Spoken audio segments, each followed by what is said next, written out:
Few people inherit a crown, but even fewer inherit the weight of an empire at the moment the world itself is changing. Before she became the face of continuity for generations, Elizabeth Alexandra Mary Windsor was simply a young woman whose future seemed uncertain, shaped by duty rather than ambition. Yet history had already begun writing a remarkable story for her long before she understood the destiny awaiting her. Behind the glittering ceremonies, towering palaces, and dazzling royal traditions stood a woman who had witnessed the collapse of empires, the birth of modern Britain, and some of the most defining events of the 20th and 21st centuries. Her reign would stretch across 7 decades, making her the longest-serving monarch in British history and one of the most recognized figures the world has ever known. But titles and ceremonies reveal only part of the story. The real Queen Elizabeth II was forged through unexpected responsibility, personal sacrifice, unwavering discipline, and a lifelong commitment to constitutional duty.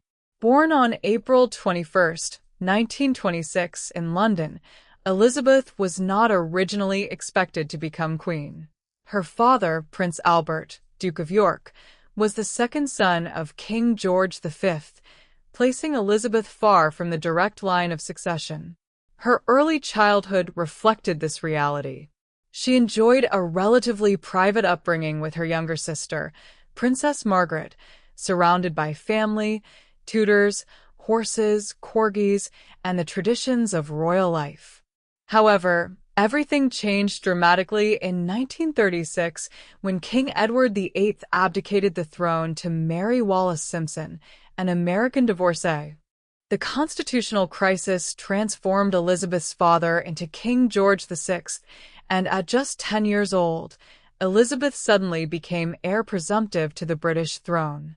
Overnight, childhood gave way to preparation. The young princess began studying history, constitutional law, languages, and state affairs, quietly learning the responsibilities that would one day define her entire existence. As Europe moved closer to war, Elizabeth's life became inseparable from the fate of a nation facing one of its darkest chapters. The transformation of Elizabeth from a young princess into a symbol of national strength began during the difficult years of the Second World War. When conflict spread across Europe in 1939, the teenage princess experienced the uncertainty and fear that affected millions of people around the world. Unlike many members of royal families who remained distant from the struggles of ordinary citizens, Elizabeth and her family chose to share the hardships faced by the British people. Buckingham Palace itself became a symbol of resilience, as King George VI and Queen Elizabeth refused to leave London during the Blitz, despite the constant threat of German bombing raids. Their decision strengthened public morale and created a deeper connection between the monarchy and the nation. During these challenging years, Elizabeth began taking her first steps toward public service. At the age of 14, she made her first radio broadcast during the BBC program Children's Hour, speaking directly to children who had been evacuated from their homes because of the war. Her calm voice and reassuring words revealed a maturity far beyond her age. She told young listeners that they would eventually reunite with their families and rebuild their lives, offering hope during a period filled with fear and uncertainty. As she grew older, Elizabeth continued preparing for her future responsibilities. In 1945, near the end of the war, she joined the Auxiliary Territorial Service, where she trained as a mechanic and military truck driver. This experience allowed her to understand the importance of service, teamwork, and responsibility. It was a rare moment when a future queen worked alongside other young people learning practical skills for the war effort. After the war ended, Britain entered a period of dramatic change. The country faced economic challenges, social transformation, and the gradual decline of the British Empire. In 1947, Elizabeth married Prince Philip of Greece and Denmark, beginning a partnership that would continue for more than 7 decades.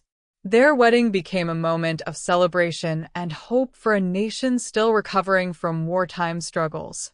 However, behind the happiness of marriage, Elizabeth continued preparing for the role that would soon define her life. She understood that the crown represented not privilege, but a promise of dedication and sacrifice. The young princess who once watched the world from palace windows was now becoming a woman ready to carry one of the greatest responsibilities in modern history. By the early 1950s, Princess Elizabeth's life was changing faster than anyone could have imagined. As King George VI's health steadily declined following years of illness and the strain of wartime leadership, royal duties increasingly fell upon the young princess and her husband, Prince Philip. In February 1952, while the couple was on an official Commonwealth tour in Kenya, history took an unexpected turn. Elizabeth was staying at the famous Treetops Lodge, surrounded by the beauty of the African wilderness, when devastating news arrived from London. Her father had died peacefully at Sandringham House at the age of 56. In a single moment, the 25-year-old princess became Queen Elizabeth II. She had left Britain as a daughter. She returned as a sovereign.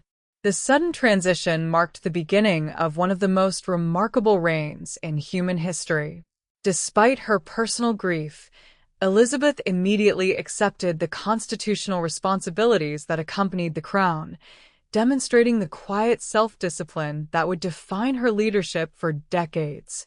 On June 2, 1953, millions watched as Queen Elizabeth II was crowned in Westminster Abbey during a ceremony rich with centuries-old traditions. For the first time, much of a British coronation was televised, allowing people across the United Kingdom, the Commonwealth, and around the world to witness the historic event from their own homes. The broadcast transformed the monarchy into a more visible institution while preserving its ceremonial dignity. Wearing the imperial state crown and magnificent coronation robes, Elizabeth pledged to serve her people according to law and constitutional principles. Yet beyond the grandeur, she understood that the role of a modern monarch was evolving. As former colonies gained independence and the British Empire gradually transformed into the Commonwealth of Nations, Elizabeth dedicated herself to strengthening relationships among diverse member states through diplomacy, respect, and personal engagement. She traveled extensively across continents, meeting presidents, prime ministers, tribal leaders, and ordinary citizens, believing that personal connection could build trust where politics often struggled. Throughout these early years, she remained supported by Prince Philip, whose unwavering presence became an important source of stability within the royal family. Together, they balanced public duty with private family life while raising their children under the constant attention of the world's media. The young queen had inherited far more than a crown. She had inherited the responsibility of guiding an ancient institution into the modern age without allowing it to lose its identity. As the decades unfolded, Queen Elizabeth II became far more than the constitutional monarch of the United Kingdom. She evolved into a global symbol of stability during an era marked by extraordinary political, technological, and social transformation. Throughout the Cold War, the space race, the end of the British Empire, the rise of the digital age, and the beginning of the 21st century, she remained a reassuring constant while governments, prime ministers, and world leaders came and went. During her reign, she worked with 15 British prime ministers, beginning with Sir Winston Churchill and continuing through leaders of dramatically different generations and political beliefs. Although the monarch remained politically neutral, her weekly private audiences with each prime minister became one of the most respected constitutional traditions in modern democracy. Behind closed doors, she listened carefully, asked thoughtful questions, and drew upon decades of experience without publicly expressing political opinions. Her commitment to neutrality helped preserve public confidence in the monarchy through changing times.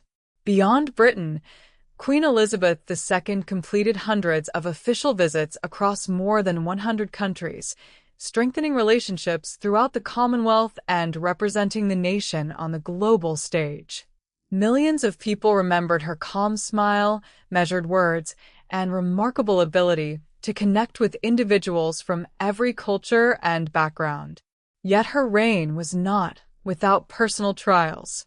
The deaths of close family members, public scrutiny of the royal household, the breakdown of royal marriages, and the tragic death of Diana, Princess of Wales, tested the monarchy in unprecedented ways. Public criticism intensified during the late 1990s, prompting Queen Elizabeth to adapt gradually to a society demanding greater transparency and emotional openness from its institutions. In the years that followed, she modernized many royal traditions while preserving the dignity and continuity of the crown.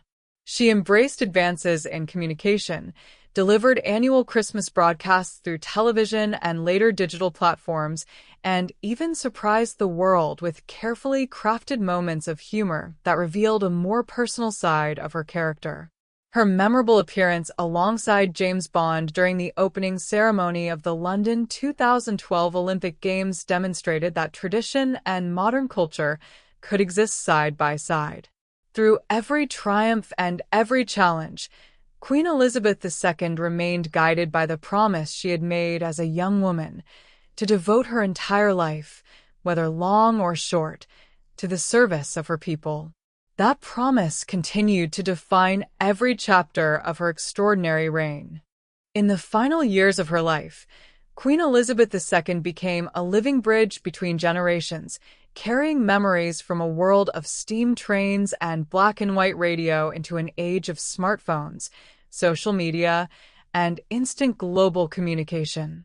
Even as her responsibilities gradually became lighter, she continued appearing at important national occasions, meeting officials, welcoming new prime ministers, and representing a sense of continuity that had become almost inseparable from her identity. The death of Prince Philip in April 2021 was one of the most personal losses of her later years. After more than 7 decades together, Elizabeth faced the loss quietly and with the same restraint that had characterized much of her public life. Yet she continued her duties, demonstrating once again the discipline behind the public image of the crown. In 2022, the nation celebrated her Platinum Jubilee, marking 70 years since her accession to the throne.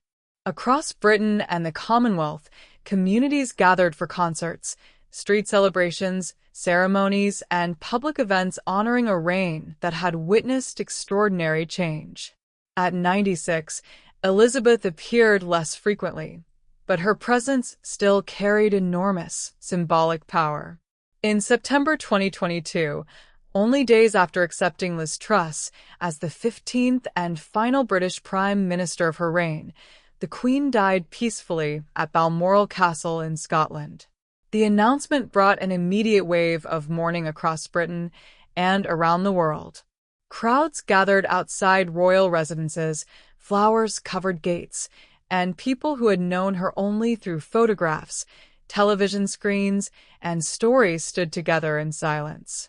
Her funeral became a moment of historic remembrance, bringing together world leaders, members of the royal family, and millions of people watching around the globe. Yet perhaps the most remarkable part of Elizabeth's story is not the grandeur surrounding her death, but the extraordinary length of the promise she made as a young princess. She became queen at 25 and remained on the throne for more than 70 years, witnessing the transformation of Britain from a post-war society into a modern constitutional democracy. She saw the decline of an empire, the emergence of the Commonwealth, technological revolutions, cultural changes, political crises, family tragedies, and countless moments of national celebration. Through it all, her role remained fundamentally unchanged: to serve, to represent, and to preserve continuity. Her legacy is therefore not simply a collection of royal ceremonies, portraits, or records. It is the memory of a woman who devoted virtually her entire adult life to a responsibility she never sought but accepted without retreat. The crown she wore represented power, but the life she lived was defined by duty. And perhaps that is the enduring story behind Queen Elizabeth II, not the woman who was born expecting to rule, but the young princess who unexpectedly inherited a crown and spent the rest of her life trying to make herself worthy of it.